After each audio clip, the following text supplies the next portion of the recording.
That's weird. That's weird. Kind of weirding me out. You are a sad, strange little man. It's crazy. This is crazy. This is crazy. Isn't that weird? That's weird, man. It's strange. What's up, campers? Welcome back to episode 187 of Camp Strange. I'm your camp counselor, Alex Tobin. Winton. And that's Winston. And we're back to bring this... Winton. That's Winton. And we're back to bring the spooky, wacky, weird, strange, and... Winton. Not Winton. War.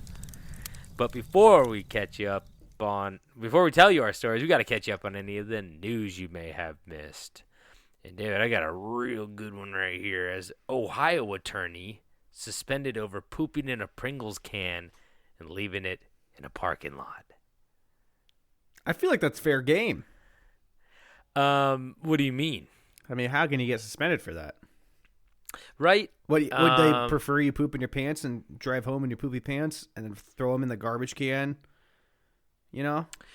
It's a good question in terms of like we talked about a lot of poop and pee. Remember the last episode? I think we talked about people peeing in like the lines in Disneyland. Yeah. But I do kind of understand, like, I guess when you gotta shit, you gotta shit. Yeah. But the problem is, like, he should have taken you should take the Pringles can with you, right? Because at the end of the day, that's somebody else cleaning up your poop. Yeah, but what if you got like a brand new car? You don't want to bring that Pringle can into the vehicle.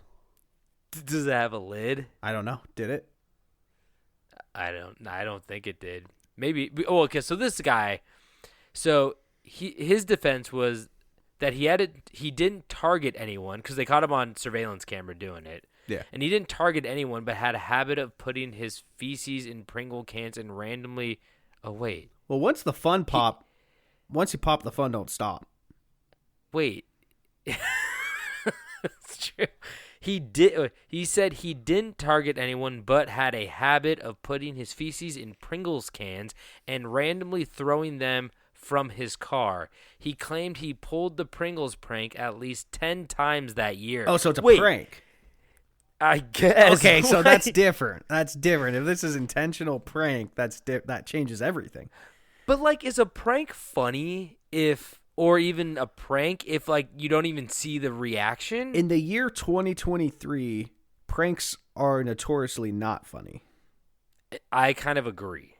I feel like we went through all the harmless pranks and now people are like, we're all desensitized, right? Yeah. We got to go watch a beheading video to feel anything anymore. I will say there's one group of guys that don't know their names. I see their videos all the time. They do funny pranks that are like harmless. I like the glitter prank. Well, at Christmas time. You might know who these guys are. I saw a video of them earlier where they put an RC car inside of a traffic cone. And I just saw that. They kept putting it behind people's cars, and they'd like get out to like move it, and then they would like scoot it back behind the car. Like, that's harmless. That's funny. That's fine. That's funny. Or like unless that guy's got a shit in the car. There was one I saw one they did. He just throws a Pringles can at the cone. Don't open it. There's two other good ones I saw where they filled a computer full of beans and had a computer technician come look at it, and the guy opens it up and he's just like, it's just full of beans. He's like, I've never seen anything like this. Yeah, and so like they do things like that, but when they do it, like they pay them. They're not like, oh, okay, yeah, leave. Like they still pay them for coming out there and stuff.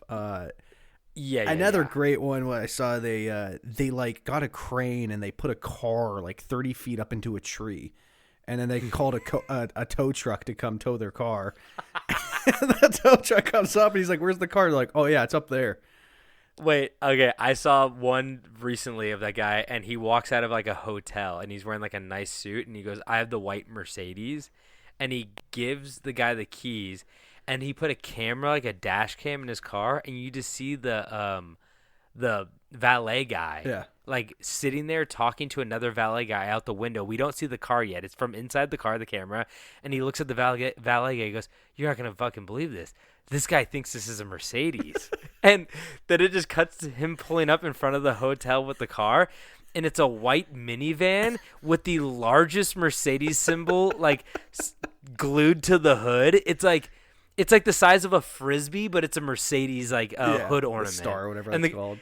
And he plays it so straight. He's like, "Hey, thanks, man." And he like tips him and stuff. And the guy's like, And they're all professional about it, and he just drives away in the white minivan. Yeah. It's like a shitty-ass minivan. It's so funny. Yeah, they did one where they, like, tore a car apart, and they put it all in backwards, so it looked like the car was just driving in reverse down the street.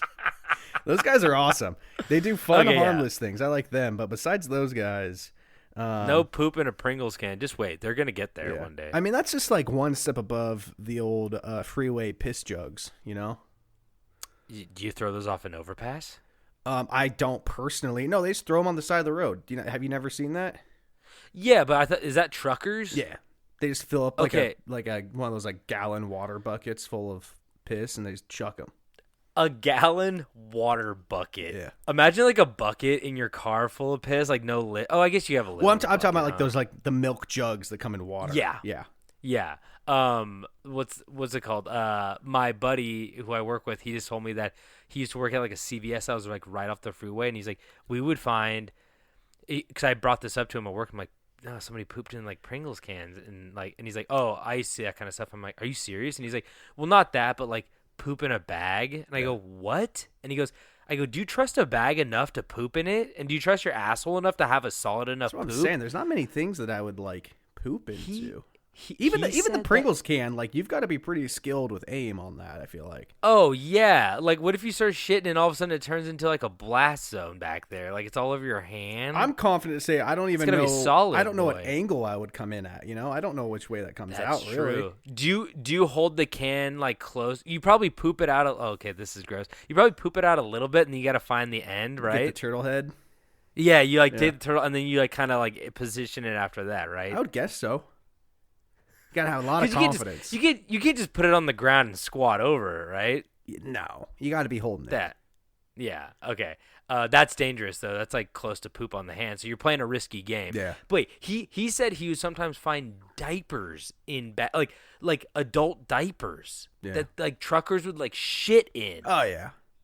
What? You got a quota to make, bud. You got to keep moving. You spent 3 hours too long with that lot lizard, and now you don't have time for a bathroom break. You know what I mean? Yeah. Okay, but this is kind of bullshit because you had no reaction to lot lizard. Do you know what a lot lizard is? Is that someone who has sex in like a fucking like trucker lot? They're women of the night who just go to truck stops. That's their clientele. Yeah. If you like big burly guys with big old beards, then like you're in the right spot. Yeah, business is booming. Yeah, I'd be like go in that trucker shower before anything happens though, because you've been sitting on that pooping in your diaper all day. You've been broiling since Arizona, bud. Wait, so here's this fucked up. It says in determining his what punishment should they hand out, the court relied on a previous ruling, which I do not even think is close to pooping in a Pringles can. But the previous ruling involving the naked photographer, an Ohio House GOP caucus attorney who photographed more than 30 women as he flashed them. So I feel like that's a way worse crime. That's what I'm saying. Because he probably just like opened up his trench coat and had a GoPro on his chest. Yeah. Something like that. But I think they're just trying to draw a conclusion that like this guy is somebody in Ohio government, and this guy got punished for this, so maybe they have to try to punish him in a similar way. But that's fucked. I gotta ask the question. I gotta address the elephant in the room. Do we have an identification on the flavor of Pringle? Oh. Are we talking like the teal pizza can? It smelled like pizza. Or is the pizza white? I don't eat enough. Pizza's a white can? I know red can OG, sour cream and onion green, cheddar. Barbecue's like purple. I thought that was brown. No, it's like a maroon purple. Let's just go Pringles cans. Pringles are weird. Do people still eat Pringles? Like, is that like a chip you grab, or is that more of like a novelty at this point? See, I think kids like Pringles. I like them. I just don't buy them. Like, if I'm chilling there and there's some Pringles, I'll get wild with it. Yeah, I'll make a duck bill, but like I'm not gonna sit there and like pretend like I'm not grabbing anything but kettle chips or like a kettle style chips are like my favorite. And then if I'm going for like a second, just because like I think it's the chip that's held up the most from my childhood are like Doritos. I love like the purple bag Doritos. The I think it's like Doritos. Those are good. So good. Yeah, that's what I'm saying. Don't taste anything like Tapatio, but they're still good. The worst chip is by far, I think, maybe not the worst chip, but the most overrated chip is the regular Lay's. Oh. I do not. They're so oily. Salty. They hurt my tongue. My big papa, my big dad, he loves the classic Lay's. Goes crazy on those things. Oh my god, you need like a gallon of water to eat one of those. It's so salty. Yeah. So I do have an answer. Pizza is white. Ranch is the teal. Oh. Mm-hmm. Cheddar is orange.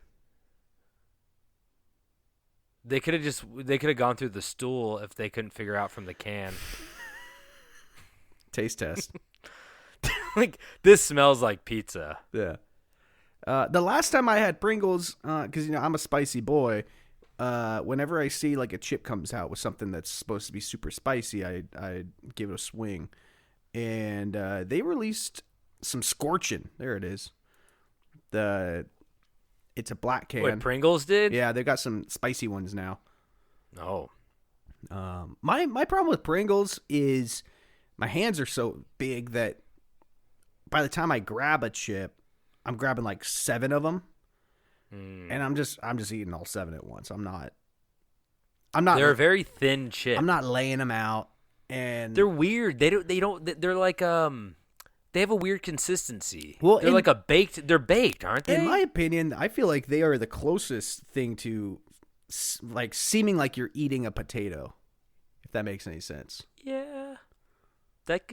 I'll give you that. Yeah. I mean, I don't know. It is that like that weird consistency that is kind of like potato like. Like what's that big breakfast potato? Is it a hash brown? Not hash brown though. Those are the tiny little shred ones. I'm talking about when they just take the potato and they just slice it. Home fries are the little guys. Home fries. Home fries?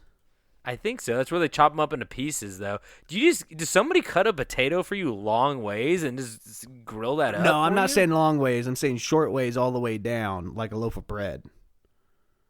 Oh, that's like people who make like that dish where they put all like the potatoes and they put like marinara in there too and shit and like chives and they're making some like frittata. That's an egg thing. I don't know. I thought we started talking about shit. Now we're like full on potato. Welcome back to Potato Talk, where we talk about the whole potato eating process and we end at shit. You don't make it to 187 episodes without expecting 30 minutes of us diverting from shit talk to potato talk. Potato talk. Home fries? Is it home fries? What's your favorite chip? What's my favorite chip? Yeah. So I really like Tim's. Always been a big fan of Tim's. Those are kind of kettle-like too, right? And I like the Voodoo ones. Oh, I've had the Voodoo ones. Those are also kettle-like. Yeah. I like a hard, crunchy chip. I don't like. Daddy needs the crunch. Crunch. I want it to like if it goes in between my gums, I need surgery. Like that's the kind of chip I want to be like in pain. Yeah. That's fair. Oh, what about the one you get that like folded over on itself 4 times and it's just a big hunk of fucking rock? You could hear it from next town over when you take that crunch. I live for that fold over. Yeah, chip a tooth. Whew. Send us a picture of your favorite folded over chip. Oh yeah, let's get a folder. If you find one in a bag. You know, people like take a picture and they're like, "Oh, like this Cheeto looks like Jesus." Yeah. You see, Cheetos are kind of good. There's a lot of good chips out there, but that like I wouldn't get. But like, if somebody puts them in front of me, I go, "This is good." But it's it's like a circus animal cookie where I can only eat like 4 of them, and then I'm like, I think I'm good. Yeah. You know, like the frosting covered cookies, the circus animal that have the sprinkles and they're pink and white. Oh yeah, with the little beads on them. Yeah, you get like 6 max, and then I'm like, ugh, I'm just like, I don't know. I mean, I haven't had one of those in a long time. I know they're kind of sleepers. Go have a chip cookie night. Well, what's good about those though is like when you tap out after 6 of them, you're not eating the whole bag. Yeah, you know what I mean. Wait, what? Yeah, that applies to everything. Well, I'm just saying I was talking about Pringles, how like once you pop, the fun don't stop, and I'm finishing. David, you don't have to eat the whole fucking tube. Because I'm grabbing a quarter of them at a time. I'm going, well, I'm not going to put half of these back in here. I'm not getting a little towel to lay them out on and pick and choose. I'm eating them all. David's just crying in his living room, being like, and his wife's like, "You can stop," and he's like, "I can't." No, the advertising says I can't. The fun doesn't stop until either my hand is broken, until you drop, until my hand is broken, my hand is stuck inside of the tube, or I drop. Yeah, it's true. That's it's a way of life. Yeah. Some people have religion. I have Pringles. Yeah. Look, Anyway. Great mascot. Look at that little guy. Yeah, I think that's a Mandela effect. Did he have the monocle or did he not have the monocle? Some people claim he had a monocle. No, that's the Monopoly guy, you dingus. I agree. Although I do Mr. believe Peanut, they're related. and Mr. Peanut. No, Mr. Peanut had a monocle, but he's dead. They killed Mr. Peanut. They did, but no, Baby Peanut. Wait, did Mr. Peanut come back? They killed him like 3 Super Bowls ago. Do you think Mr. Peanut Monopoly guy ever had sex? Yeah, and they gave birth to the Pringle boy.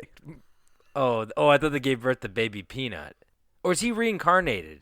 Oh yeah, I know it's a Phoenix-like situation for sure. Yeah, that's what I'm thinking. Yeah, I mean, you can kill the Mr. Peanut, but like he's not gonna die. You know what I mean? Like he's gonna come back stronger, better, and hornier. Does the Pringles guy have a body? Does the Pringle guys have a body? In my quick search I was doing, I did see a Funko Pop of the Pringles man. For those collectors out there. Literally, if you didn't think it could get worse, they made a fucking Funko Pop out of him. What? Funko Pop is running out. They're gonna like make one of like the dictators of the world. They're like, come get your Hitler Funko Pop. Like you went straight for Hitler, huh? That he's the one. He's the one everyone wants. They gotta collect him. He's like a Furby. They're rushing the stores to get the Hitler Funko Pop. Oh boy! Now that I'm actually looking at Julius Pringles, which is his full name. Yo! Oh my God! His name's Julius. It is Julius. Now that I'm looking at Julius, I think there is another sibling within this family that we didn't realize, and that wait, what? That would be Jigsaw.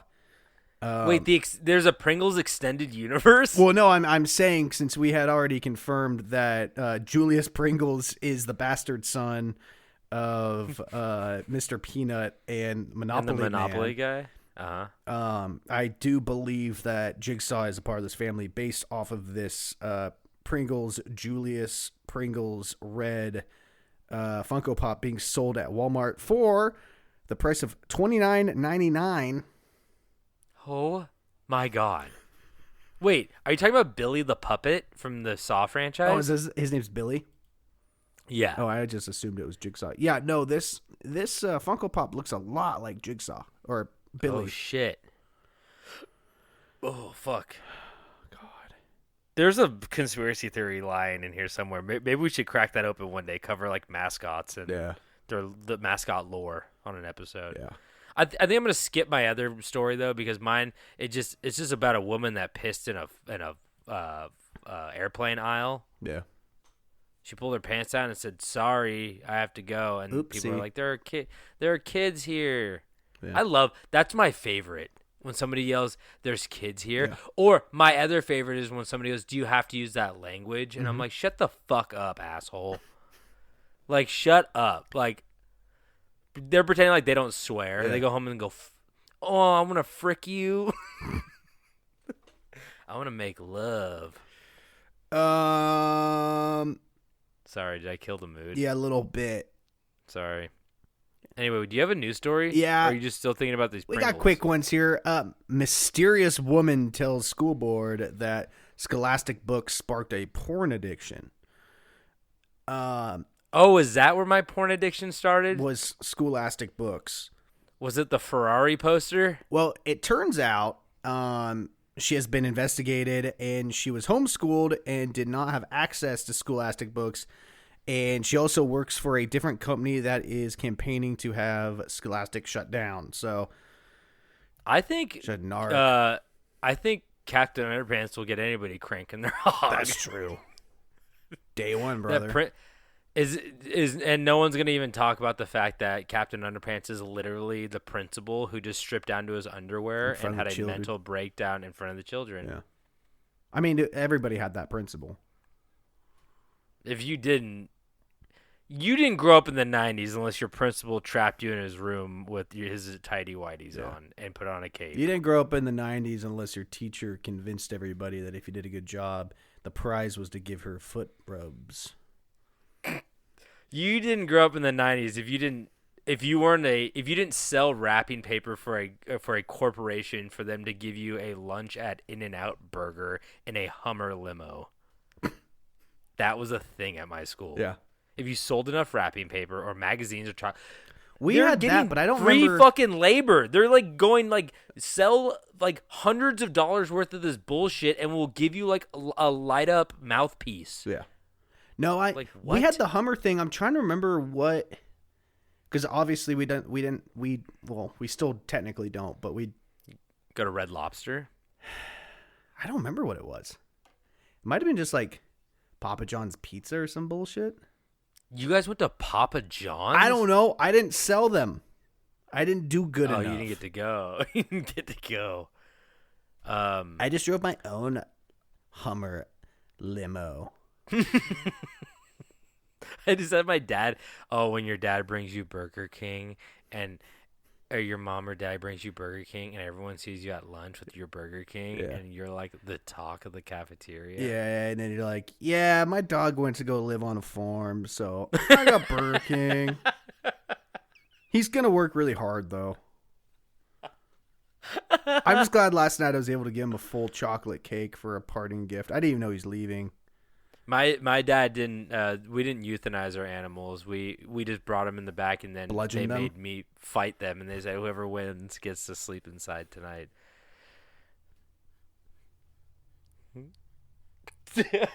Come on, Kit. Was Rhino there? Who? Rhino, his buddy. Oh my God, I forgot about Rhino. I need to go back and listen to that episode. God damn, flashbacks. Speaking of Vietnam flashbacks. All right, I got one more news story. It doesn't make any sense. I tried reading the article. I couldn't figure out what the fuck they're talking about. Headline: These magnificent purple and green lights aren't auroras. They're Steve.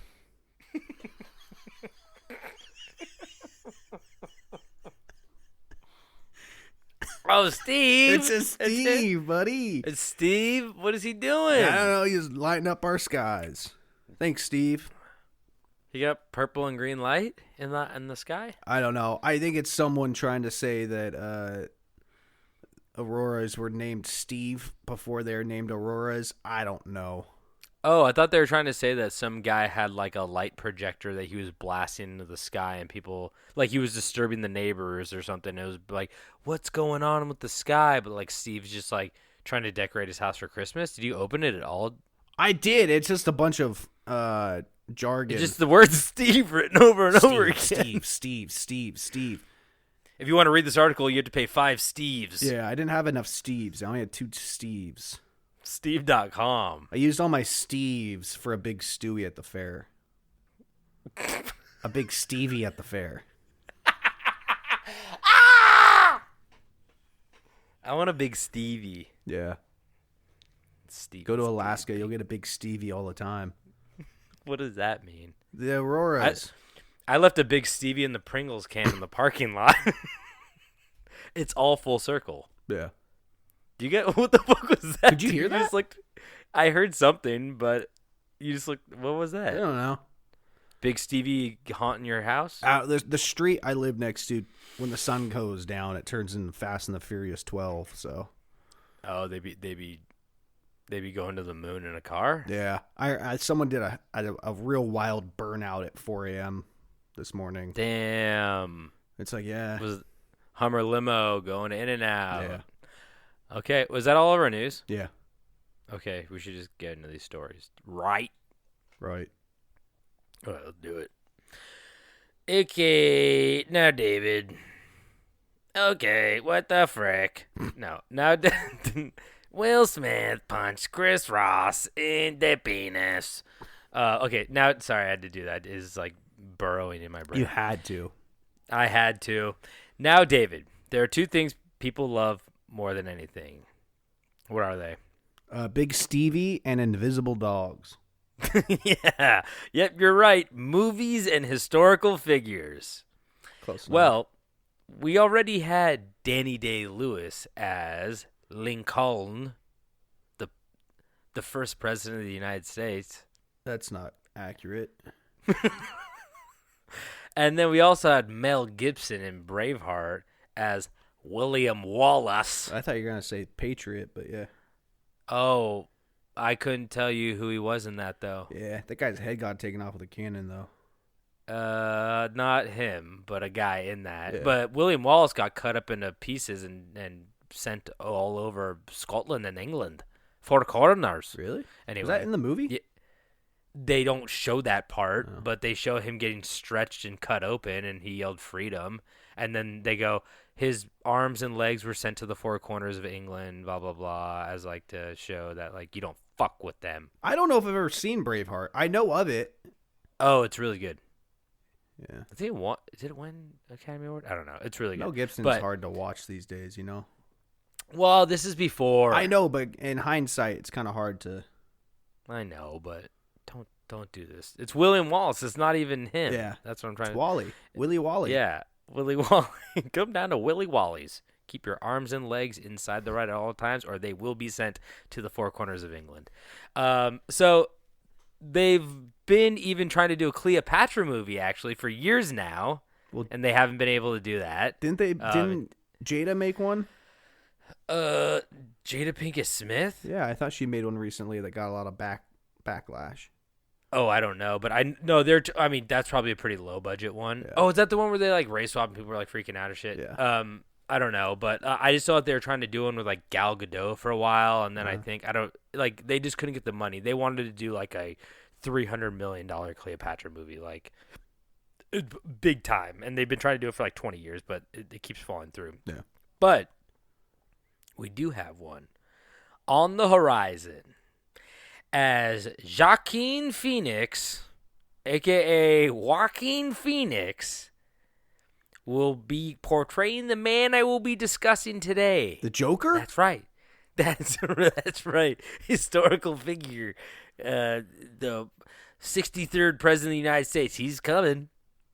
You guys just don't know it yet, but the Joker is going to be the 63rd president. No, I'm talking about the one hand in the coat bandit, the not so short king of France, Napoleon Bonaparte. Don't they shoot cannonballs at the pyramids? Yes, you've done your research. Did they actually do that in real life? I assume they wouldn't fucking put that in the movie. I if don't they didn't think do they it. fucking did that, dude. I'm pretty sure I'm pretty sure Napoleon never fought in Egypt. Yeah, he did. Really? Yeah, I'll get to it. Dude, he took over like a shit ton of territory. Oh, Like probably the most modern conqueror. okay. Actually, let me see. I just want to see Napoleon Land. Oh, it brought me to an amusement park called Napoleon Land. It's not loading. What the fuck? Am I hooked up? Oh my god, it keeps connecting to fucking Sam's internet. It keeps connecting to my neighbor's internet. Well, you haven't dropped out yet, so. I know. Well, I don't know if my phone is, but my computer is definitely doing it. You talking about celebrity Sam Skolnick? Yes, him. Oh. Okay, Napoleon. I just want to see how much land he took. Yeah. He took all the way from Spain to like Turkey. Oh. And I think he took some of Egypt as well. Because we'll get into it, but yeah. I just saw Anyway. an edit from the trailer when they shoot a cannonball at the pyramid and it hits, and then Optimus Prime rolls down the side of it. Wait. They found the Tesseract. Do you know the Tesseract's actually just his butt plug? Is it? Mm-hmm. So he's got like a square butt? You don't? I'm thinking of the Tesseract from Do you Marvel, see that? not the Tesseract from... You shit. Wait, do you know what's funny? Normal people will shit in a Pringles can. Yeah. I shit in a Toblerone package. That's a triangle. You're getting better at your shapes, I have to tell you. I've been working on it. 3 hours a day after work. Shapes. I've almost nailed that box that you put the shapes into. Exactly. I shit in that box. Wow. That's You're like my shit you're box. like a Play-Doh kit. My hair that comes out Yeah. and shit. It's great. Okay, so let's get into it. So if you guys don't know Napoleon, then who the hell do you think you are? Napoleon Bonaparte was a French emperor and military commander who rose to prominence during the French Revolution and led successful campaigns during the Revolutionary Wars. Not our Revolutionary Wars in America, but the French Revolutionary Wars. And who eventually became the Emperor of France from 1804 to 1815. So he was like a decorated war general for a long-ass time, but he ended up eventually becoming the 11 emperor. Yeah. Okay. He was the Emperor of France for 11 years. It's not very long, to be honest. Well, I feel like As if far you're as an emperors emperor... go, you know? Well, yeah, but I feel like he was like the most modern emperor. Actually, I can't tell you that. I don't know what's going on in like China if they still had emperors and stuff. But he China. But he, like I said, he didn't come to like emperors in China are like, oh, this is like a dynasty and you're the emperor. He kind of was like so good at like killing people and taking land that he made himself the emperor, I believe. I don't know. Yeah. I'm not doing a whole history lesson on Napoleon because that's what you could go watch the movie for because I don't know much about it. The Wikipedia is way too big. So instead, I'm just going to read you off some fun facts and like little stories that I found about Napoleon. I was getting ready to grab a little blankie and a pillow because I thought you were going to do this whole fucking thing. No way. I'm just doing like the little weird bits because right, Napoleon himself is, he's a pretty normal general. He did some cool shit. Like I saw in the trailer when a bunch of people are standing on like the ice and they're like, haha, we have him. And then they're like, oh shit, we're standing on a frozen lake. And then he's like, collapse the fucking lake with the cannonballs. Yeah. And I'm like, that's cool. We need to bring cool cannonballs back. I agree. We should hit the pyramid again. That'd be cool. What? That's I want another Transformers. They went to the jungle, bring it to the desert. Yeah. Oh, they did the desert kind of, huh? Yeah. Okay, anyway. So, let's get into some fun things about Napoleon. So, what's the first thing you know about Napoleon, David? Come on. Well, what's the one thing everybody knows about him? Well, I do know the big thing, but I also know that it's false. What the fuck is your problem, man? My big reveal. That he had a mustache. He didn't have a mustache. But you ruined it. All the cartoons he has a mustache, but you're talking about the mustache? Yeah. I was talking about the handstand. No, they said that he always went into war during like doing a handstand. Oh. They said he always ran down the hill like like when you charge the first charge. Yeah. He always did it in a handstand. Mm-hmm. That is true, or is that's not true? It's actually false. He was on a pogo stick. Oh. Yeah, that's also pretty cool though. He would just stomp on people as they fell. Speaking of like them right through the eye, people coming and forcing elementary schools to sell magazines for them, like they would always roll up with the pogo crew. We never had the pogo. You never had the pogo crew? They do like backflips and stuff. They do flip. Yeah. Oh, I just want them to fall once. In middle school we had a BMX. I want them to traumatize me. We had a BMX crew come and do like jumps and stuff. And we had BMX. One of those dudes like fucking died once. And Billy Madison, the clown falls. It was like that. And he's like bleeding from his head. Yeah, and all the kids were just like, yeah. Yeah. We had the BMX, but we never had the. We never had the rapping adults either. No, we never had rapping adults. We were. My name is Jake, and I'm here to say that drugs are lame, and you are too. Fuck you, kids. No, we had the pogo crew. They would like do jumping ropes with the pogos. They would do flips and stuff. No double dutch. Yeah, they laid on a kid's shin once, snapped that fucker right in half. They did not do that. I know they didn't do that. Anyway. Okay. No, what we're talking about, of course, David was being jokey, was that Napoleon was a little short fuck. Yeah. But he wasn't. So Napoleon had become synonymous with shortness. Indeed, the term Napoleon complex, as we all know, used to characterize short, over-aggressive people. But it's conceptually bound to his famously diminutive stature. But in fact, at the time of his death, Napoleon measured 5 feet 2 inches in French units. So French units were like slightly off from like I think they called them imperial measurements or whatever. Yeah. But he was basically the equivalent of 5 feet 6.5 inches in modern measurement. Oh, so he was a tiny little guy. Which was distinctly average height for the time. Oh fuck you! I'm not even 5'6". Nothing wrong with being 5'6". I'm 5'8". Hey, shorter people live longer. Oh, not my lifestyle. No, I'm just saying. That's more for the listeners, not for you. That's why like all these like grandmas that are like so tiny, they're just like, oh, that's the tiniest little thing. Keep on trucking. I dig holes and I shove them in there. Got hundreds of them in the backyard. Little old ladies. I just use a trowel though. It's usually just one trowel scoop. Yeah. And then I plant the grandma in there. I bust them out in the holidays to make cookies and stuff, but they go right back in the hole. Right in the tree. Yeah. So another thing that like the reason why he was short is that like these cartoonists would draw him tiny to fuck with them because they didn't like him. Yeah. So they just draw him tiny. So then like when we look at these like drawings and these paintings and stuff like that, like he wasn't by any means a tall man, but I guess he was like pretty average for the time. But they made him like look really tiny in all of the images and stuff like that. So I guess Napoleon complex, it still kind of works, I guess. Like I guess for modern times, because 5'6.5" isn't still not very tall, but yeah, it's not as tiny as people thought. Yeah. And people were smaller back then, too. Exactly. Like I said, he was average for the time. Yeah. So another thing, since we brought up the Egypt thing, I thought this was kind of interesting. So Napoleon, he discovered the Rosetta Stone. Like that language software? Not the software. You're going to fucking say that. He's coding.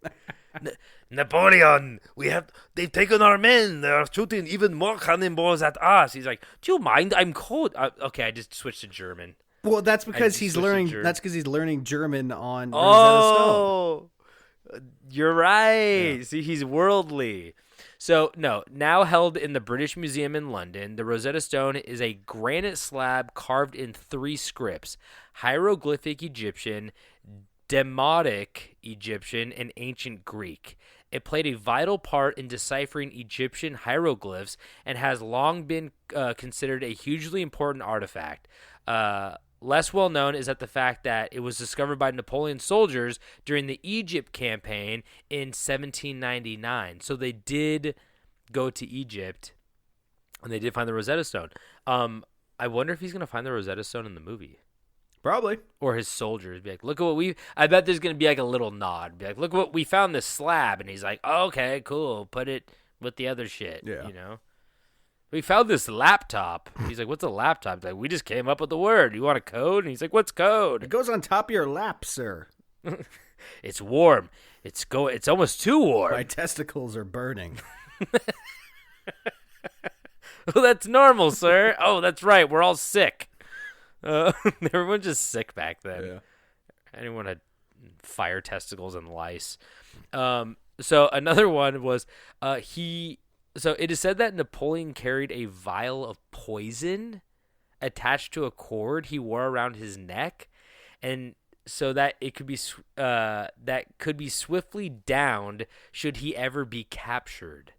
Apparently, he did eventually imbibe the poison. I don't know what imbibe means, but I'm guessing drank. That's why I don't copy and paste. Fuck you, asshole. I like this. I'm gonna get into a story that's not copy and pasted, but they're facts, dog. I don't know what to tell you. Facts are facts. But he drank the poison in 1814, apparently, following his exile to Elba. But his potency was by then diminished and only succeeded in making him violently ill. So he just he had a half-life on it. Feel like you're gonna die, but you don't. Yeah, his poison had an expiration date that he didn't check up on. Yeah. But that would have sucked if he got captured and they were like torturing him. Now he's like, I feel like shit and I'm getting tortured. Yeah. Not good. Putting hot iron rods in my ass while I'm puking? Cool. Wait, do you think that's torture? So this is the main reason. I've heard this story many times. I've read this story just doing research for this podcast. But this is the story that was the reason I kind of chose Napoleon. Besides the movie coming out and it being current and topical, yeah. But in 1807, Napoleon was at the peak of his power, and after signing the treaties of Tilsit, which ended the war between the French Empire and Imperial Russia, he decided to celebrate in the form of a rabbit hunt. Did you hear about this at all? No. Okay. So Napoleon's chief of staff, Alexandre Berthier, was in charge of the hunt and prepared for the festivities by acquiring over 3,000 rabbits from local farmers to ensure that Napoleon and his hunting buddies would not go home empty-handed. You know how just rich people be like, oh, let's go fishing, let's go hunting, and then they go, oh, we put the most rare, biggest fish in this pond, or we let a white albino elk out there, and they're like, we also drugged it so it's really slow to make these rich people feel like they're actual hunters. Yeah. Bunch of bullshit. So they basically did that with 3,000 rabbits. It's like, you shoot your gun, you can't fucking miss. You're going to hit something. Which by the next morning, it was 6,000 rabbits. Yeah, honestly, they probably fucked up the population for whatever rabbits eat, whether it be... The lettuce is gone. The carrot population is decimated. So the only problem was that Alexander Berthier was not very knowledgeable in the field of rabbits, unlike everyone else, of course, and ended up buying domesticated rabbits instead of wild rabbits. Uh-oh. He also didn't feed them for a couple days because who got time to feed that many rabbits? Yeah. They're going to get eaten. So he's like, whatever, I'll buy the rabbits ahead of time.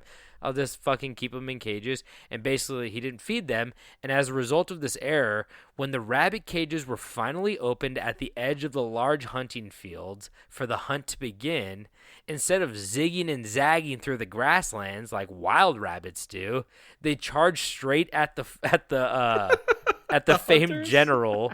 They all charged straight at the famed generals and his hunting party.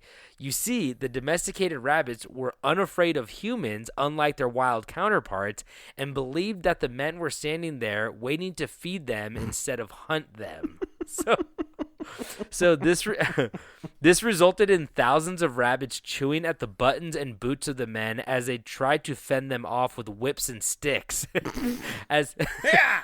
Get back! Yeah! So, as they were unable to aim their guns at any object so close, because they're right by their feet, and they had these long ass muskets and stuff. Single shot. Exactly. So the end result was Napoleon and his men screaming and dropping to their knees before eventually retreating back to the safety of the imperial coach. Classic Frenchman. Exactly, coward. Is David the Coward French? Oh, definitely. Definitely French. Louis? Louis? Louis? No, it's kidding. We love our French counterparts. We love the French. Come on, guys. Yeah. You know we love French. So, but they didn't regain their composure until the remaining bunnies that crawled into the coach were tossed out the window. Literally, they were crawling all over them. Yeah. They're like zombies, crazy. I was just going to point out real quick, out of the 286 episodes we have put out, we only have 304 downloads from France, so we can dunk on France if we want. Okay, cool. Fuck you. Yeah, no, just kidding. We can't dunk on France. So, good analytics. Yeah, I had it open. That one person, we like you, but not the rest of you. So no, I got to throw a shout out to our one listener in Kuwait. I thought you knew their name. No. There's someone in just... Kuwait downloaded one of our episodes once. That was an accident. Yeah. They turn up like, I hate this shit. So they didn't regain their composure until the remaining bunnies that crawled into the coach were tossed out the window, and the coach is far away from the hungry horde of wabbits. So Berthier, the guy who set up the hunt, who got all the domesticated rabbits, he remained Napoleon's chief of staff for 8 more years until 1815, where he mysteriously died after falling from a window. They don't know if he got pushed. They don't know what happened, but interestingly enough, Alexander Berthier died the day before the Battle of Waterloo, which was the last battle Napoleon fought before losing and being forced into exile. Yeah. Pretty fucking crazy. So he was the emperor until 1815, and then when he lost we go into it right now, but following his defeat at Waterloo, Napoleon was exiled to St. Helena, a small island in the South Atlantic, 1,200 miles from the nearest land. Like, you don't hear about people getting exiled anymore. No, we need to bring it back, honestly. They're like, this guy is so ambitious. We got to put him 1,200 miles away from any fucking land. Yeah. Like, they're like, I mean, and this is 1815 too, so it's like that. It probably took a while to get there, and probably pretty dangerous to try to get back if you didn't have, some good boats. But escape from such isolated incarceration was reckoned to be near impossible. Even so, numerous plans were hatched to rescue the exiled emperor, including an audacious plan involving 2 early submarines and a mechanical chair. I do not know how that works. But What the chair doing? yeah, they're like, what the fuck is this? And they're like, we haven't really figured it out. You could but spin around in it. if you spin around enough, you're not on the island anymore. You're in heaven. Yeah. I'm in heaven now. It disconnects your spinal column as it spins you. It's great. The chair is fantastic. Or is it just an electric chair? Fuck. Anyway, so Napoleon, this is kind of chronological, so I'm going in order. Right. So Napoleon died age 51 on the island. He never got off the island. Maybe the mechanical chair had something to do with it. Yeah. But on the island of St. Helena after a long, unpleasant illness. The cause of this illness has never been conclusively established. However, his death remains a subject surrounded by conspiracy theories and speculation. The official cause of death was recorded as stomach cancer. His tummy ache. But some claim foul play was involved. Indeed, claims that he was in fact poisoned. Well, he did fucking try to poison himself. That's fair. Yeah. But they said that he might have been poisoned because it was supported by an analysis of his hair sample that showed a far higher than normal concentration of arsenic. Okay. But it was also contended that arsenic was present in the wallpaper in his bedrooms. Wasn't the past great? Yeah.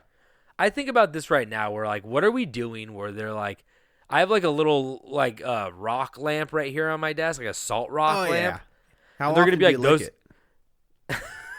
Once a day, I'm like a horse. Yeah. No, but I'm gonna find out that like this is like, oh, that's like a core of radiation. Like, well, I mean, okay, so the apartment building you're living really. in, or the townhouse, what is it called? What are you in? Apartment. Okay. I don't know. Do you know when it was built? I would guess 70s, 80s. Yeah, probably. you got asbestos, bud. No, they outlawed that shit, right? Like 2002. Is asbestos only bad if like you're crawling in the ceilings? No, if it's exposed. It rains on you, bud. It's what they paint the ceilings with. Oh, popcorn ceiling? Yeah. I don't think that's asbestos, is it? Yeah. You're not saying it confidently enough because I feel like you don't fully know. No, it is, man. Everything. That's why every be. building in California has a thing on a little sign that says, "Warning: this building may cause cancer." Where on the building? You're just saying Where does it say that on every building? Every building I've ever been to in California says that. You're not looking hard enough. You're not using your third eye. Did you lift up the floor mat? They hide it underneath. Yeah. It's there. They say it does say that on the outside of McDonald's. There you go. It said this food may cause cancer, and I'm like, God damn! And we still be being like, yeah, I'll get a Big Mac. Good Big Mac. Cancer Mac. Can I get five Big Macs and then 5 more Big Macs? Can I get a mixed stomach cancer? What? Oh, we're gonna get sued now? I don't know. They're like, we own mixed stomach cancer. You can't use that. That's our next thing dropping. Okay, I got one more little story. Little tidbit. Yeah. So, like I said, he died on the Isle on May 5th, 1821. After his death, this is my favorite. After his death, an autopsy was conducted, and some have claimed that Francisco Antomarchi, the doctor conducting the autopsy, cut his penis off. Yeah. Along with several other body parts. Oh, see, he got William Wallace. See, I would have taken all of his fingers. Willie Wally. Give me them fingies. I'm going to put it in my chili. Daddy got to get a payday from a Wendy. I'm going to hit every Wendy's in town. Wouldn't that be crazy if they're like, they pulled the finger, like, oh my God, there's a finger in the chili, and then they did an analysis on it. They're like, this is Napoleon Bonaparte's finger. They're like, historians are like, that checks out. He loved Wendy's. Like in Staten. Yo, what the fuck? You got Napoleon Bonaparte's fucking finger, man. You ain't going to believe this shit. You got the golden ticket, my man. Okay, so, but like I said, they cut off his penis and other body parts, but it is unclear whether the cut was intentional or accidental. Oh, I accidentally cut off your whole penis. So some say that this man, how big was it? We'll get into it. Will we? Not really. I don't know.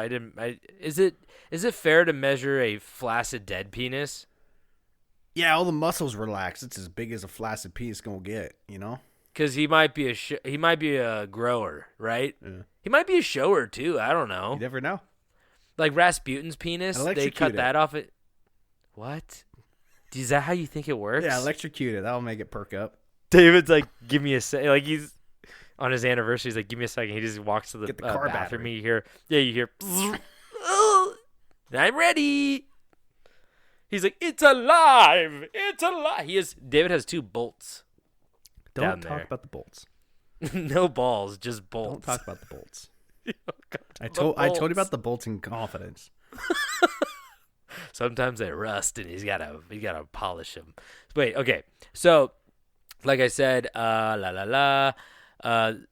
some state that Antomarchi, the autopsy guy, may have been bribed to cut it off by Napoleon's chaplain.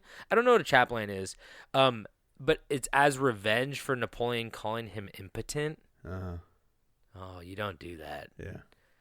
He's like, but also kind of a punk move to wait till he's dead to be like, yeah, cut his dick off. Yeah, you coward. Yeah. He's like, what? He's like, you need some Blue Chew, chaplain? This podcast brought to you by Blue Chew. Don't cut off your friend's penis. Eat a Blue Chew. So, the penis was snuck off the island by Napoleon's chaplain before being... But they checked everywhere but the mouth. He's like, thank you. Mm-hmm. Oh, only one bag. I don't have to clean anything. I only have a carry-on bag. Throat goat. Maybe Nancy Reagan snuck it off the island. Jesus Christ. I just heard you gulp. Yeah, drinking some water. It was just water. That was not good timing after I said throat goat. I know. Nancy That's why Reagan. I tried to do it quietly. It didn't work out. So, like I said, he snuck it off the island before being sold to a couple booksellers. I don't know why booksellers were like great bookmark. So into just smush it between. If you they're like, wow, Napoleon's penis was so flat and wide. I never knew that about him. Yeah. I just got done. I just got done reading Chamber of Secrets. Do you think it had like, you know how like silly putty you could like stick it in newspaper and like the words like show up on the putty? Yeah. Do you think? Yeah. They're like, wow, he had the Chamber of Secrets tattooed on his penis. It's pretty cool. So, like I said, eventually the penis, it went from a couple booksellers, but eventually the penis went on display in 1927 at New York City's Museum of French Art. Okay, that's a reach, but it is French. A reviewer, this is fucked. A reviewer present at the exhibition from Time magazine described it as similar to a maltreated strip of buckskin shoelace. Don't do him dirty like that. So others present considered it to look like a piece of leather or a shriveled eel. I don't know, like that. Like eels are big, shoelaces are small. I'm confused now. See, I think. Well, maybe it was thin but long. It couldn't be a shoelace. Thin and long. Right? No. But, you know, back in the 1920s, they only had so many items to reference. Yeah, they had more buckles than shoelaces. Yeah. Shoelaces back then were like big old fucking fettuccine noodles.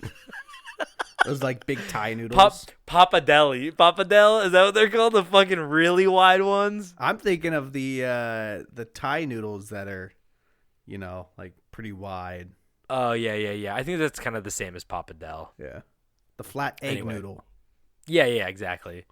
So others, the piece of shriveled shit, that's what they call this dick. So the last, it's a piece of shriveled shit. Some guy at the exhibition yelled, "I wouldn't shit this into a Pringles can," and everyone clapped. The man had to leave because the applause wouldn't stop.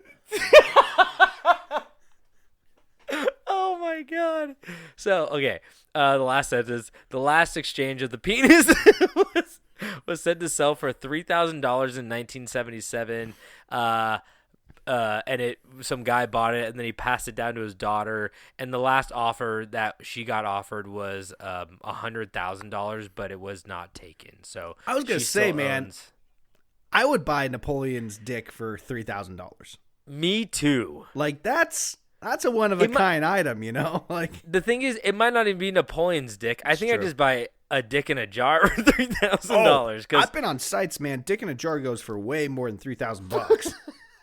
Inflation's fucking a bitch. Isn't it crazy? You go to the grocery store, you used to spend $50, now you're spending $150. Going on the black market, gouging. You're trying to buy a dick in a jar. It used to be $25, now it's like $10,000.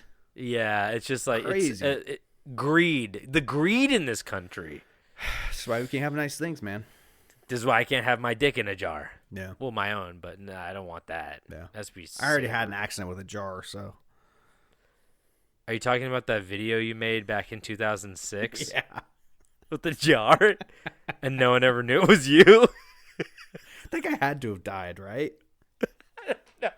No, he picked it out and he went on his way. Oh my god, that's the worst video in the world. We talked about this last episode. I know, we can't escape it. It follows us. Oh, the jar video. Curse. The jar video's so bad. Yeah, it's a bad one. Anyway, that's my story. Okay. That would have been cool if the guy did it with the penis into the jar. Like Napoleon's penis in the jar. And everyone's like, "Oh, I didn't know Napoleon was gay." And he's like, I mean, you know, if that jar was sealed with water with a cap and stuff, it probably wouldn't have. We probably would have never seen the video, you know. I'm no physicist, but I'm a physicist. Yeah. Is that the right word? That does not make sense. Yeah. I think that's physics. To shove a jar in your ass? Yeah.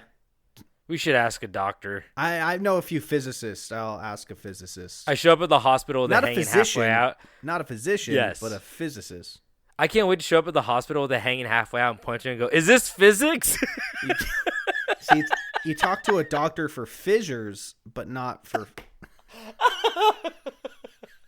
Okay, let's move on. All right, Tobin. Is this physics? To not go into too much detail about my personal life and what's going on with me. With the jar. All I'm going to say is the two of us have had a few conversations about a topic off pod. And that topic would be booby traps. Oh, God. You could bring it up. No, I'm not going to bring it up for legal Can I bring reasons. It up? What? I didn't do anything? No, I'll just bring it up very vaguely. But there was an incident where one of our friends was just dating a woman who what are you thinking of? I'm talking about the fact that my neighborhood has been hit with a prowler who's breaking into people's shit. Oh, I thought you were talking about when I was talking about Vietnam torture methods and like booby traps, like the first time I met our friend's girlfriend, and I may have tainted. Oh, you can talk about that too.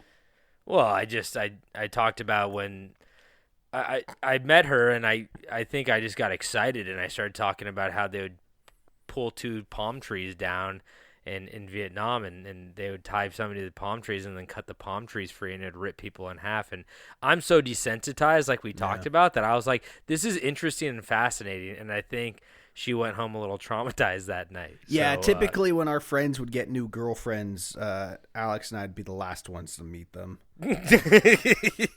I'm like, you ever seen the jar video? It's good. Oh, so you're talking about your current booby traps. I think we brought that up last pod as well. Maybe. We brought up a booby trap thing. Yeah. I told you to put a booby trap, a lethal one, and you said, I don't think that's a good idea. No, it's very illegal to put booby traps on your property. Maybe warranted, but not legal. Yeah, just don't make it look like a booby trap, you know? Yeah. Oops, I left out all my nails on a fucking giant log on a rope that swings down. Whoops. Now, we both know there are strict laws that say one cannot booby trap their property, and that's for a good reason, but that doesn't mean my simple mind was not interested in researching some booby traps. Hell yeah. And I found when it came to booby traps, actually real, documented, and used booby traps, one society reigns supreme in making and using them, and that was the Viet Cong. Oh, yeah.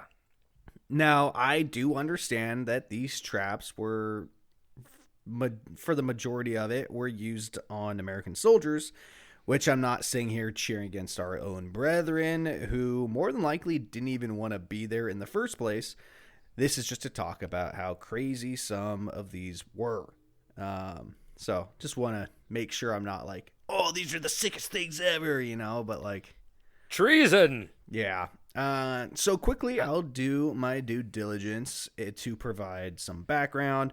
The Vietnam War took place between 1955 and 1975, and wait, what? Yeah, 20 years? well, I don't think we had like soldiers boots on the ground. Yeah, I don't think we had. had boots on the ground for 20 years. But like the whole situation was like We were from start to finish. We were trying to stop the spread of communism from Yes. that time.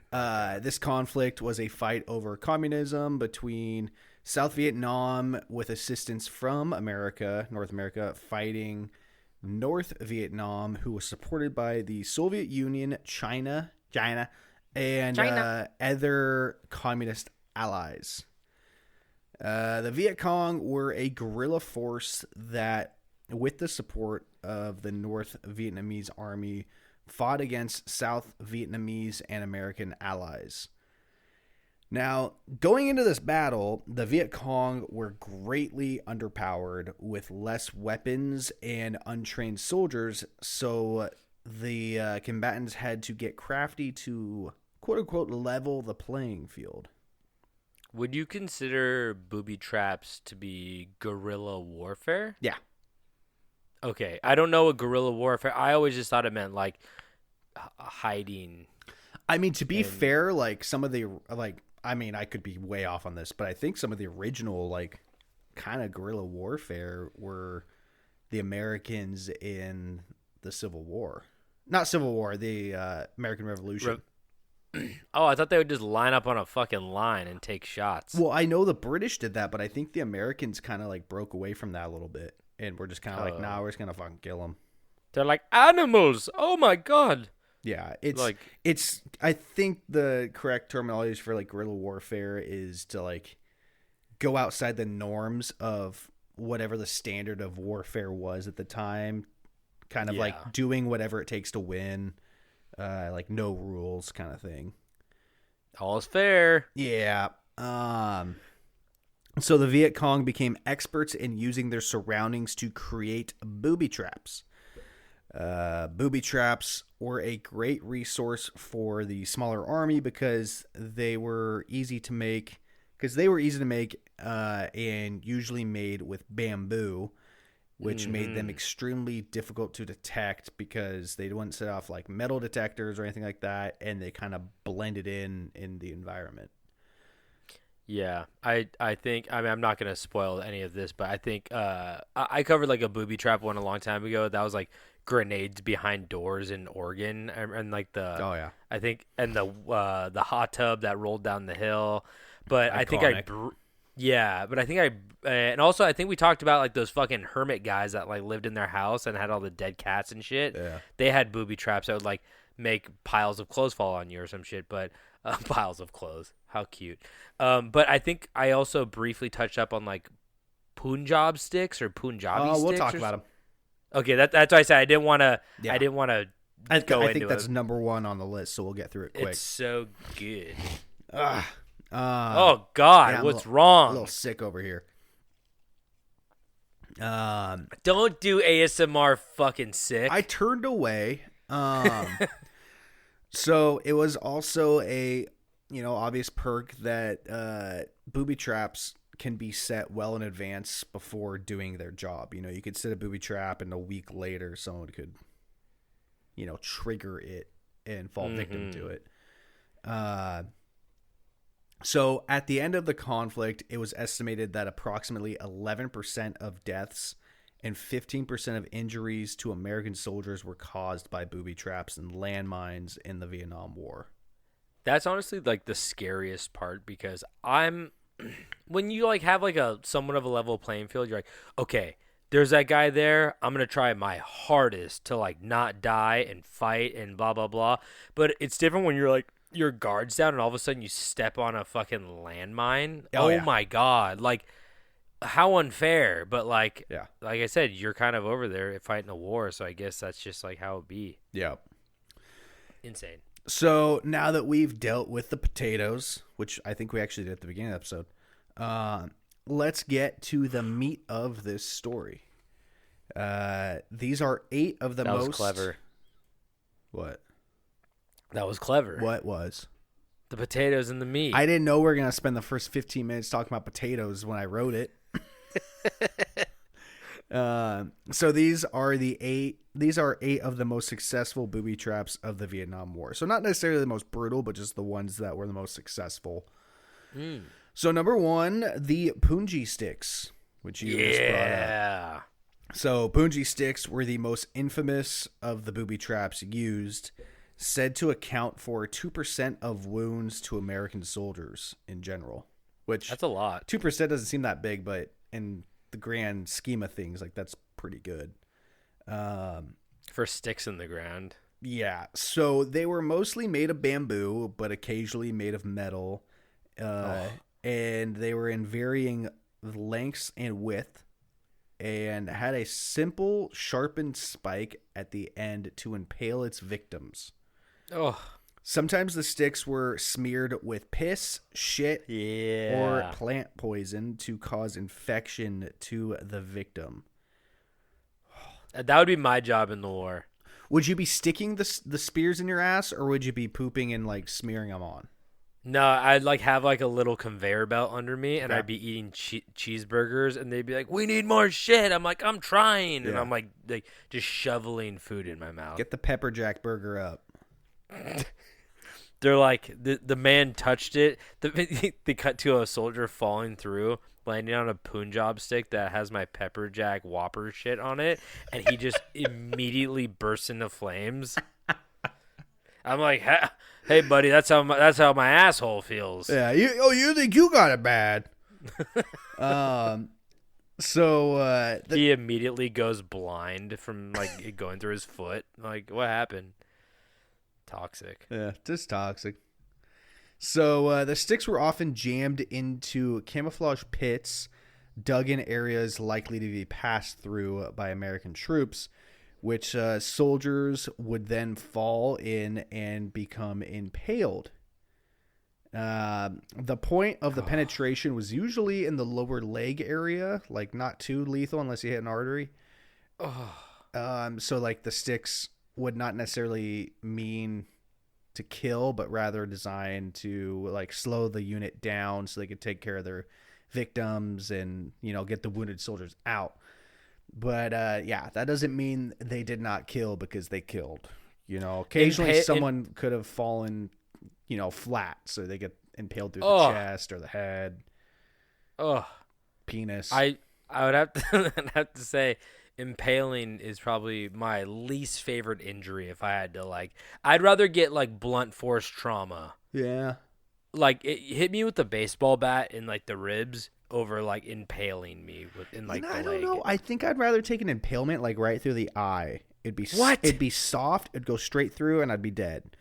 Being bludgeoned with a baseball bat, like on the third hit, you're dead. Maybe. Wait. We're talking about that. Like, the idea of these was not to kill, so I'm just saying, like, if I had the option, your brains bashed in with a baseball bat, but not dying. Yeah, if I had to die, I'd be like the quickest way possible. Yeah, like, yeah. But if somebody was like, "Hey, your leg, do you want me to stab it with a Punjab stick, or do you want me to hit it with a baseball bat?" I'd be like, "I'll take blunt force." Like, on like, the leg, yeah. But like, I also get that like breaking the bone is far worse than just stabbing the skin and like having me bleed. But like the idea of something going into my leg freaks me out. Like, being impaled freaks me out so much more than just like the worst injury, which is like the broken bone. I don't know why. It's like getting stabbed. It's like, oh my, it's so like, I don't know. I'd get stabbed. Don't stab me. I'd get stabbed. You would? Over what? I think I'd rather get stabbed in the leg than have a broken leg. Okay, yeah. I was gonna say some guy gets like a big knife. I mean, is there shit on it? There's always shit on them. That changes everything. If there's piss or shit on it, or I guess what if the baseball bat? What if the baseball bat's covered in piss and shit? Like, that would suck, but a shower will fix it, you know? True. Imagine just getting clocked in the shoulder with a shit-covered baseball bat. Sprays all over you. Sounds like high school Halloween. You know what I mean? When you're the mailbox. We're all dressed up like the fucking guys from Clockwork Orange, right? Hey, where you going, governor? And we're like hitting them with like shit-covered baseball bats. It's fantastic. I tell you what, they couldn't make that movie in 2003. So sometimes the sticks would be pointed downward at an angle, with the soldiers stepping into a foot-sized hole, unable to remove their leg without causing further damage. Oh, they did a whole be like, you know, like 45-degree angle down, so you're like your leg would pass through it, but when you try to pull up, it would just like jam. It's that saw trap. It's that saw trap where the lady puts her hands in the fucking thing to try to get the needle and saw too. It's a Chinese finger trap. Yes, that's a good Chinese finger trap. That's a good way to Chinese foot trap. Yeah, the harder you pull, the worse it gets. The Vietnamese foot trap. Yeah, doesn't have as much of a ring to it. Yeah. So occasionally the Viet Cong would dig pits beside each other. So when a soldier fell in and needed help, his colleague would then get trapped in the pit right next door. No way. Yeah. Double kill. That's I feel like, I don't want to say this, but I feel like that'd be like the job I want if I had to go to war. Can I build the booby traps? Oh yeah, like dig the pits. It's creative. I like that. Yeah. You say that now until you're digging fucking 8 feet down, 8 feet over. Oh yeah. No, I'd be like the general contractor. I'd be like the foreman. Have you ever been forced to dig your own grave? Because that shit sucks. Yeah, I'm like, I'd be like killer. I'd be like those Indian guys on YouTube. I'm just like, and it's like a fast ass time lapse, and I'm putting like a waterfall inside of my grave, and there's like stones and like a little fireplace, and I put like a little running water bamboo shoot, and then I like little swim vending it machine. At the end. Yeah, The Taco exactly. Bell? And be like, damn, I'd hire those guys to dig my grave. Yeah. They make beautiful things. Oh yeah. There's so much beautiful things.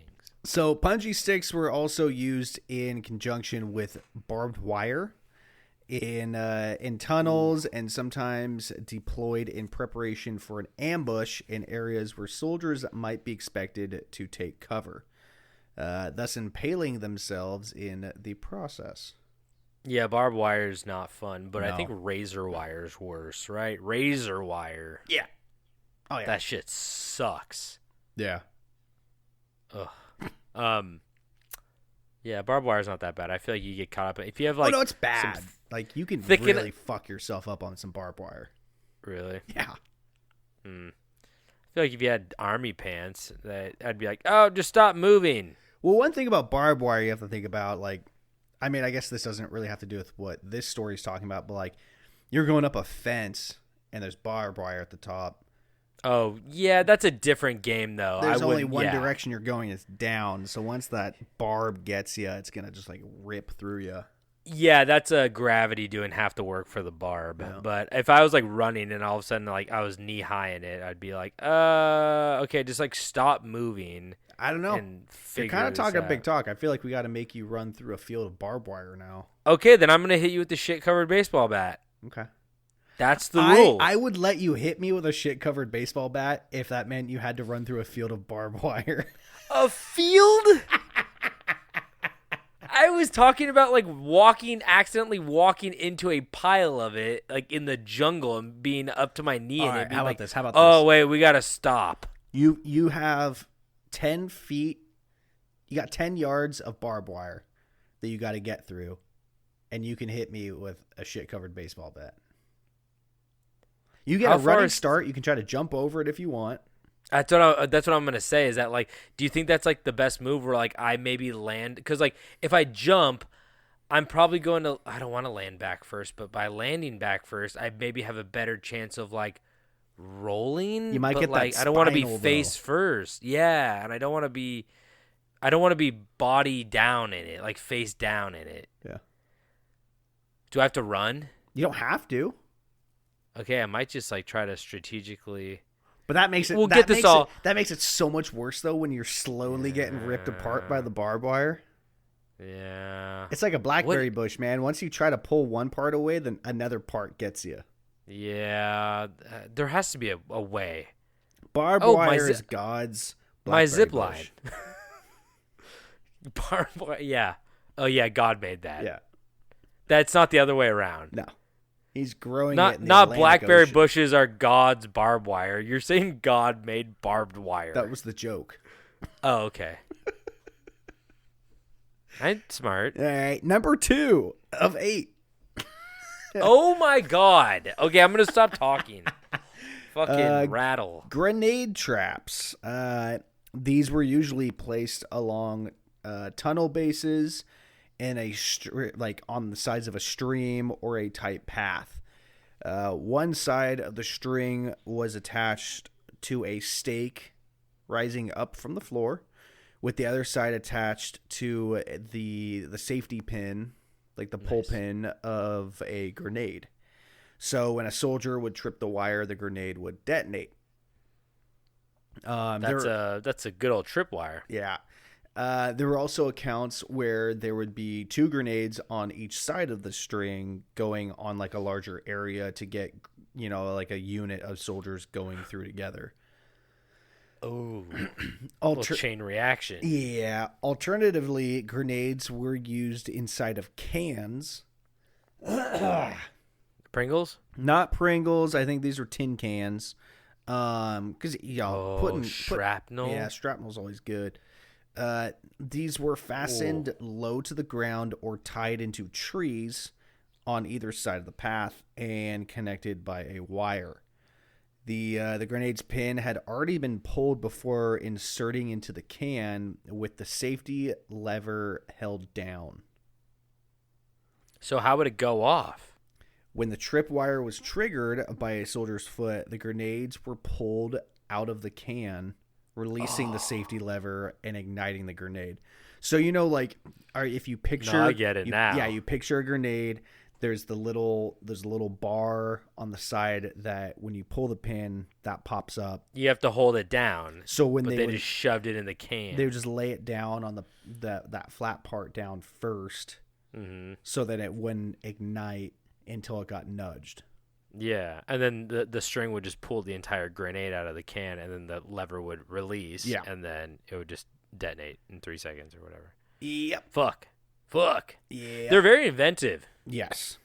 They're doing it with, like, sticks and old cans. I mean, they need grenades, of course, but, like, they're finding, like, really clever ways of just, like, being like, Yeah, and as far as I know, like, the majority of these guys were not soldiers or trained in warfare, like, whatsoever. No, they're just, like...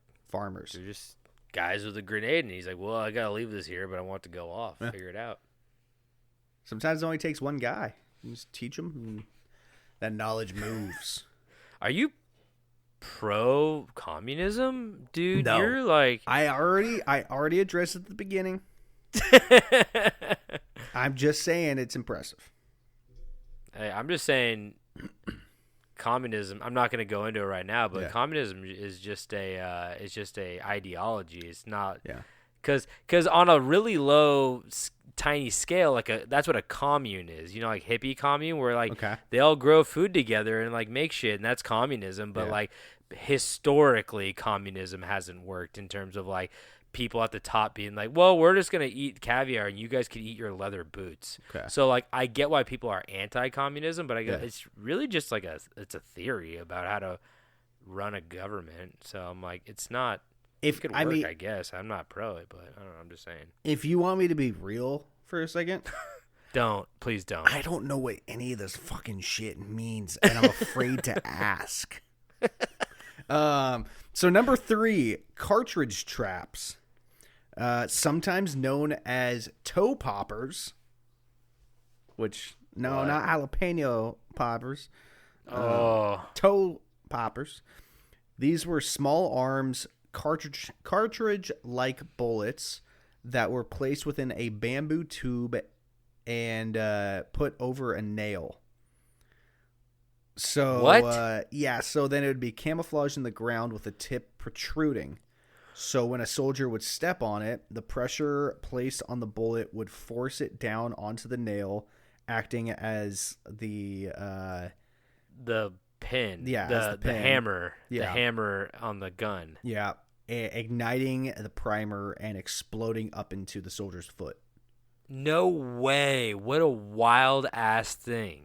Which is, I've never even heard of that. It's brilliant in a way because it's like, it's going to destroy the piece of bamboo, but who gives a shit? Like, bamboo is a weed. Mm-hmm. It's all over the place. Yeah, you just put a bullet in there and then...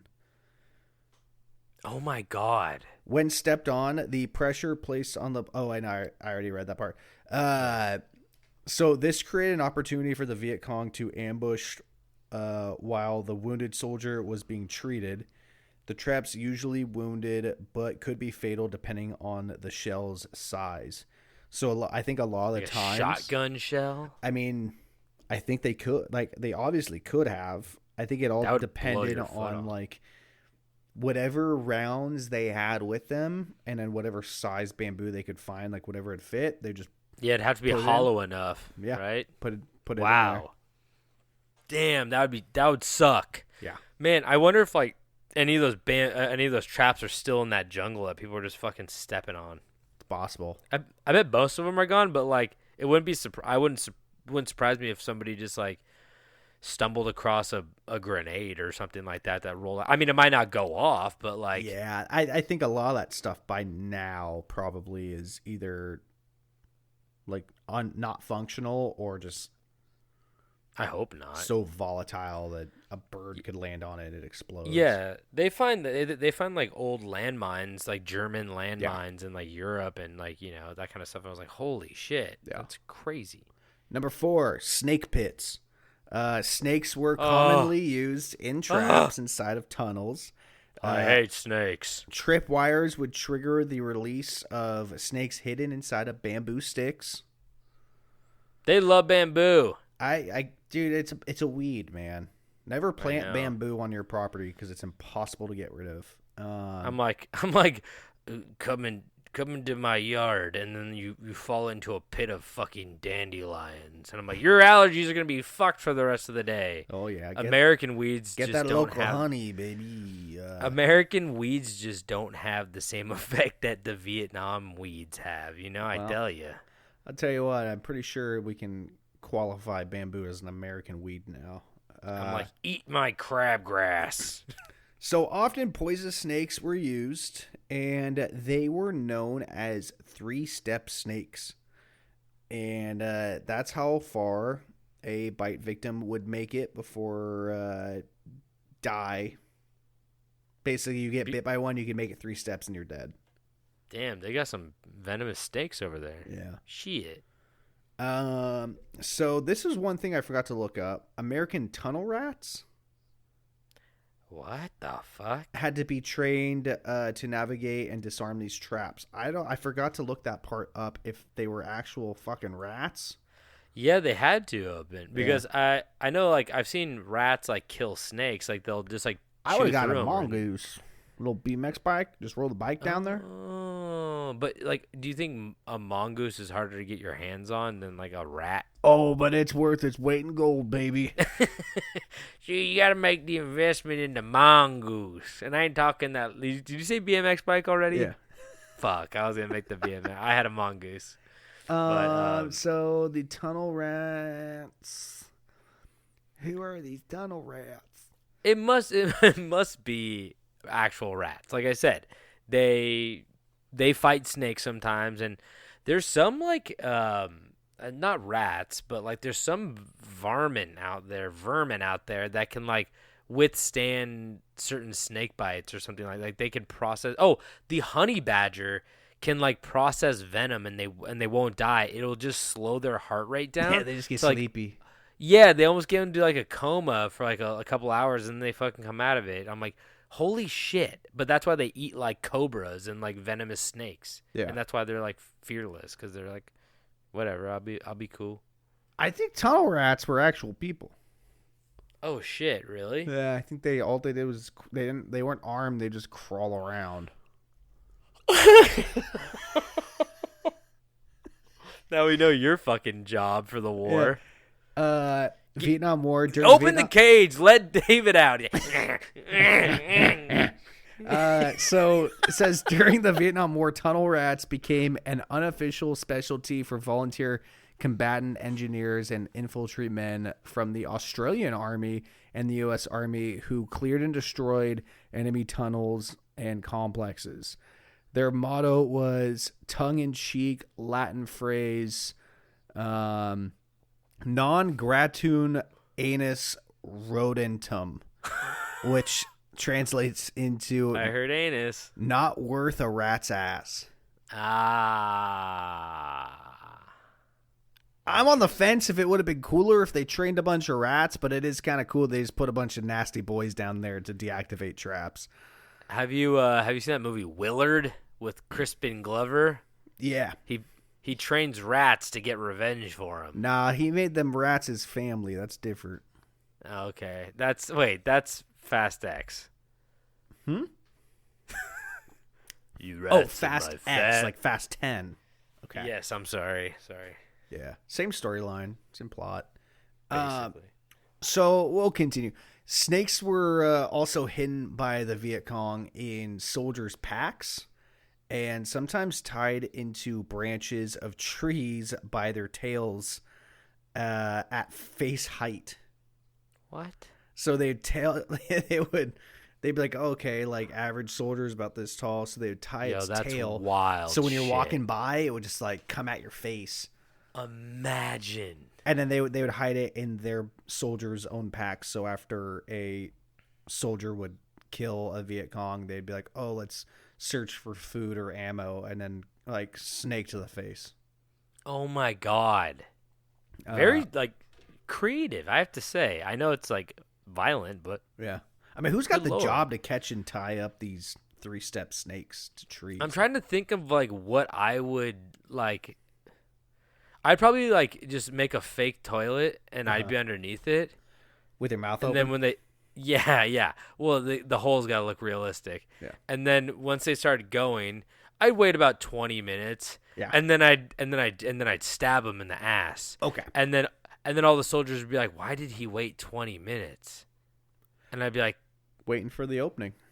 "It's none of your fucking business what I do with my 20 minutes." Yeah. And they'd be like, "You're gross," and I'd be like, "Fuck you." Oh, is it gross for a man to live his dream? Oh, I'm gross just because I eat shit? Okay. I'm going to walk over here. We're going to move on. Number 5. Oh. Number 5. You think I'm gross too. The mace. Yes, keep going. I don't eat shit, for the record. I just wanted to say that on record. Possibly the worst of the booby traps U.S. soldiers faced was the mace. Based on a tripwire, once the wire was triggered, a large metal or wooden ball with spikes would swing down from a tree, hitting the soldier, impaling and killing them. A big metal ball with spikes? So imagine like a medieval mace. Yeah, but it's like Home Alone with the paint can, but with a big fucking Mario ball. Yeah. Little spiky boy. Swing down and just break your face in half. Just crush it. Good. Mash it. God, that's a bad one. Yeah. At least that would probably be quick. Mace to the face. Yeah, it'd be but quick, like, and it'd be like a one go. Like it's not going to reset itself for the next person, you know? Yeah, that's true. Yeah, you'd have to try to dig it out of their skull, but like, geez, man, I don't know if it hit you in the wrong way. That's a real painful way to go. Yeah. Cool way to go. But hit the side of your neck and shoulder. That'd be a bad spot. I'd rather take it in the face. Good. I'd probably Matrix out of it. Mm-hmm. Couldn't get me. Well, I mean, if you walk through, it would give you a little bit of a haircut, but fuck you. Number 6, tiger traps. Similar to the mace, the tiger trap consisted of a weighted spike-studded board. The tripwire would undo the catch on a rope, releasing a plank weighted with barbed metal spikes.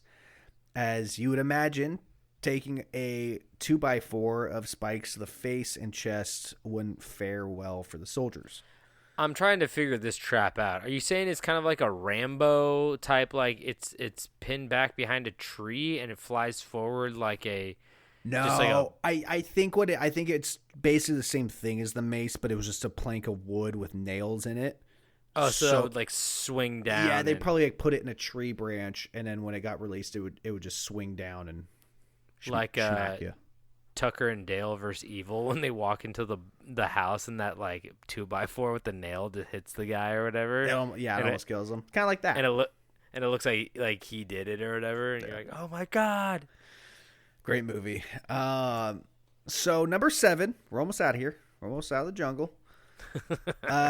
Pressure released traps. The Viet Cong learned to booby trap not only items that were of military importance, but also items such as flags and other war trophies. Oh, yeah. So the North Vietnamese Army and the Viet Cong love to fly flags, and new U.S. troops like to capture them. When forced to... We love that game. We do. You know, that's what it's based off of, though. Is it? I don't know. It makes sense. Yeah. It's clearly a war-related game. Yeah. So, where was I? When forced to leave a location, they would often rig the flags with explosives. So when you how's that work? I don't know how they did it, but basically when the U.S. troops started to take down the flag, the booby trap would go off and explode, killing the people trying to lower the flag. He's like, we would sew an air tag into the flag, and after they took it, we would go and we would confront them about it. And that was worse than any kind of torture you could imagine. To see their faces psychological and have to apologize for what they've done. You stole that. You're a thief. A thief in the night. Taking a flag. I go get their My mother. mother sold that flag. My mother worked hard for that flag.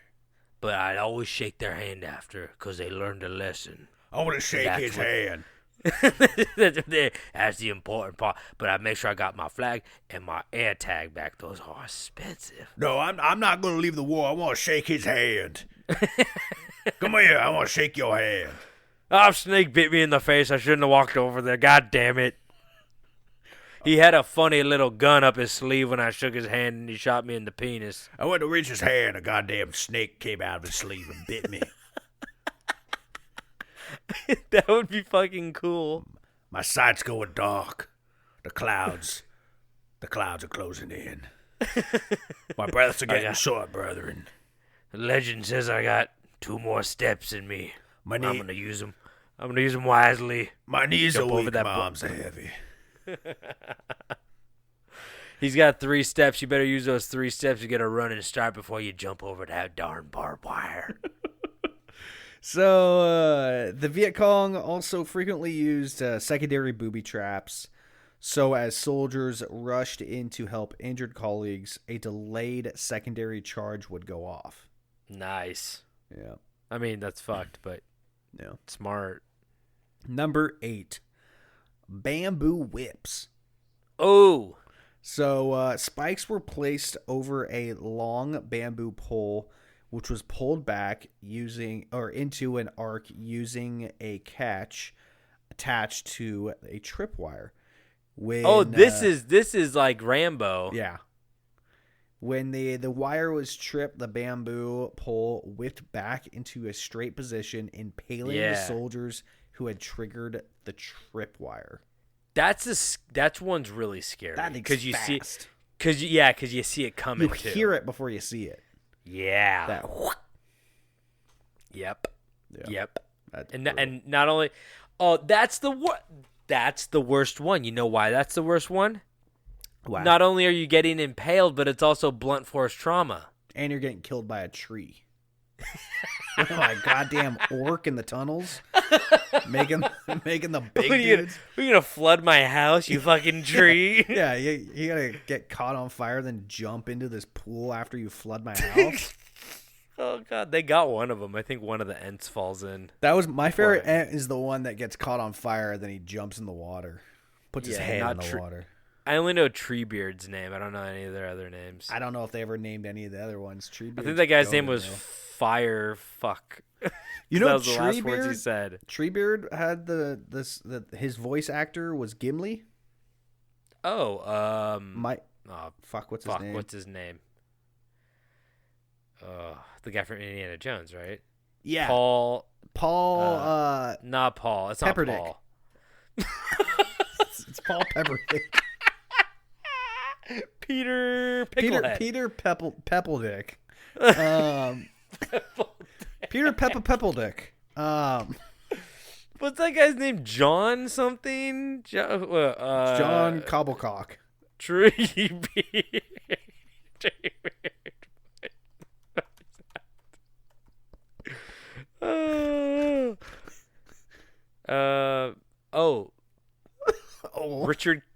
Richard Cumbeard. Yeah, Dick Cumbeard. I couldn't think of anything funny. I know him as Dick, so Dick Cumbeard. It's John Rhys Davies. That's what it is. Yeah, Lane's dad. What? So is he in Seinfeld? Yeah. No, Julius Rice Reynolds. Julius Orange Julius. Julius Rice Reynolds. Carl Pinkton Gerberge. I've never been able to say her name. What's Elaine's real name? Oh, Julie Louis Dreyfus? Wait, what did you say?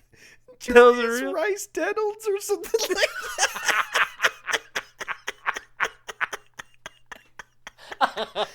Like John Rhys Davies is Julie Louis Dreyfus. So good. Oh my god. He's also the Fez guy in Indiana Jones. The guy's dick came out.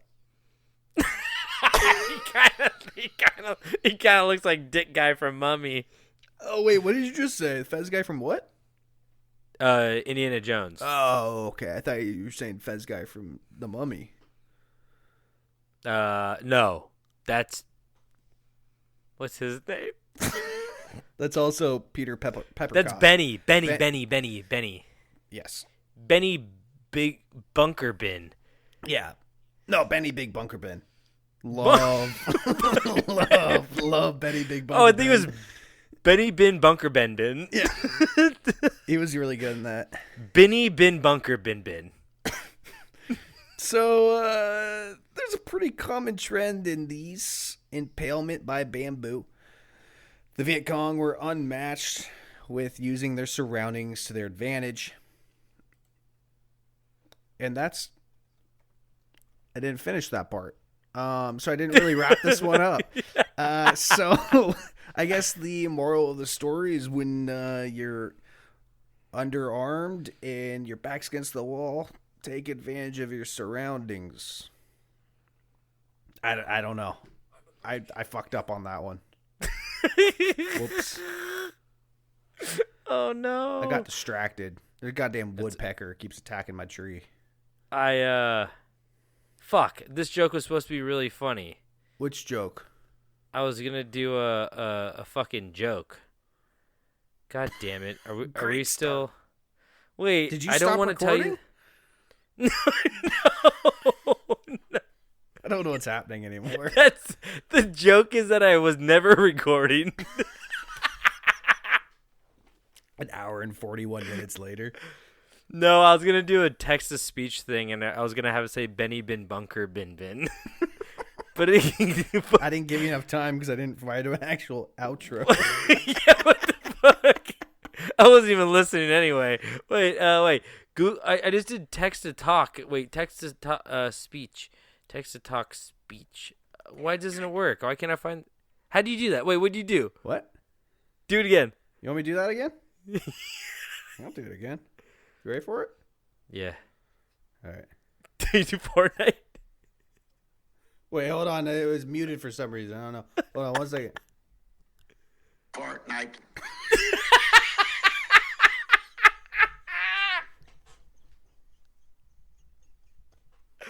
Oh my god. Fuck. Okay, I think that's a better way to end it. Cause, dude, Yeah. fuck all these fucking websites. This whole page is just sponsored fucking ads. I'm mad. I thought if you typed something out and then you like held. Hold on. Let's go. Peter Pinkleton. I thought you could just hold it down and tell your phone to read something. Oh, you're probably right. I'm so stupid. More. Do you remember Microsoft Sam? Huh? Wait. I feel like at this point we're just talking. We're not even recording anymore. What are we doing here? Yeah, let me see. Wait.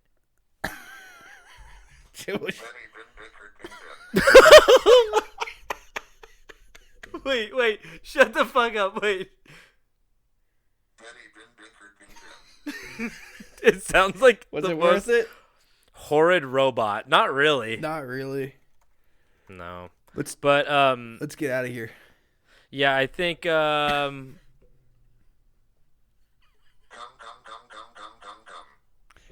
was that? Oh. yes. Anyway, well, thank you guys so much for tuning in and listening to us. We love it when you stick around. We love telling you these stories. So, got a little sloppy and loose at the end there. Getting a little loopy. Yeah, so What are you doing? But Stop doing what? that. Finish the episode. Anyway, if you guys want any more information, go to Camp Strange podcast on Instagram.com, and if you click the link in the bio, we have merch there. You could rate, review, subscribe on anything you listen to this on. Please give us a rating. We would really like it. And you could get merch. I think I already said that. You can send us an email at campstrangepodcast@gmail.com as well. And you could... David is on pitch. And That's what you're working on. I can tell when you're really concentrating on something, and you can really see it in your face. It's my magnum opus. David is a bitch, said by Microsoft Sam. Yeah. And yeah, I think that's basically all we have.